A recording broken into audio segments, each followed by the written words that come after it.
சபை மெய்ப்பொருளாகவோ ஊழியக்காரர்களோ யாரா இருந்தாலும் சரி, பேதுரு பக்கம் நீங்க திரும்பவில்லை என்றால் கேட்கிறீங்களா? ஆமென். ஏன்னா தேவனுக்குள்ள அங்கதான் கொடுத்திருக்கிற.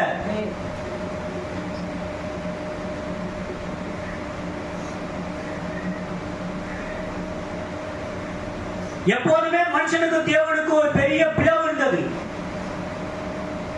ஆதியாகமம் தொடங்கி மலிக்கியா வரைக்கும், மலிக்கியால இருந்து கடைசி திவ்ய வாசனாய யோவான் வரைக்கும் ஒரு பெரிய பிளவு இருந்தது. அந்த பிளவு நிமித்தமா தான் அந்த மகத்தான தேவனை கீழே இறங்கி வந்து மனுஷனுக்கும் தேவனுக்குள்ள ஒரு நெருக்கத்தை கொண்டு வந்தான்.